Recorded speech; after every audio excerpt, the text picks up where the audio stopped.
سعداتك اليوم. علاش؟ سعداتك ملي مشيت للجامعة ودخلت للجامع وانا ندعي معاك. الله كنقول يا ربي نهز كفوفي للسماء ونقول يا ربي ترضي على ولدي. الله يا ربي تسهل عليه. يا ربي تعاونو في خدمته. يا ربي تهون عليه. يا ربي تجيب ليه شي نقرا فين يغبر نحاسو. اليوم هادشي في الجمعة. اليوم في الجمعة. وكنقول يا سيدي ربي يا ربي تجيب ليه شي مرا تديه معاها وتهلا فيه. والناس كيسمعوني اتغرغروا عينيهم الدموع. والامام كيسمعني مسكين وقال لهم سعدات هالدرب. شكون الامام اللي كان؟ الامام راك عارف.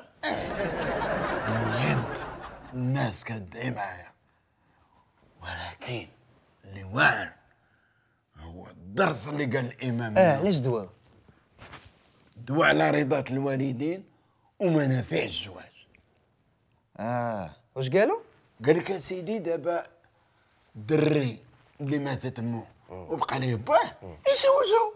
بصح ايه ما يبقاش بوحدو عاد. هكاك هادشي. فهمتك. وهذيك المراه اللي غادي يتزوج بها الراجل راه منيحه، راه غادي تهلا حتى في الدري. كاين تولي بحال الوالده ديالو. صح. هادشي كله تقال اليوم في الجمعة. في الجمعه.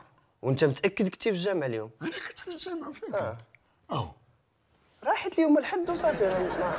شوف انت دابا انت فين ما هضرنا تعود الهضره ديما معكس.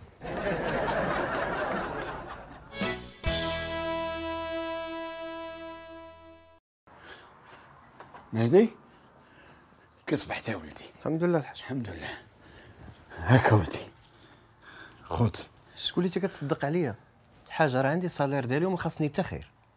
مالك اصاحبي راه ماشي ديالي، راه ديال خالتك. شكون خالتي؟ خالتك لبنى الكوافوره. شتيك انت اللي حطيتي على العين كتولي خالتي. الحاج نتبع على راسي وعيني، هذيك راه ما عمرني غنقول لها خالتي. يا ودي الله يهديك مالك معكس. ها هي زادتك 4000 يلا وغتشري لك سبرديله في راس الشهر. شتي هذيك الكوافوره والله لا شراتني بسبرديله و 8000. هنسى. اسكت صاحبي اسكت، ما تقولش على خالتك هكا. شكون اللي قال لك كاع 8000؟ ها هي 1000 درهم يلا، وغتزادك مع حسن السيره والسلوك. حاج الله يخلف عليها، ولكن داك الشيء حيدو من بالك. ايوا تحيد هذيك الامانه من بالك. حتاش لك ياك عم مسخر لمن الكوافوره. ناري نسيت ليها الشاورما. ويلي على ولات كتسخر ليا با.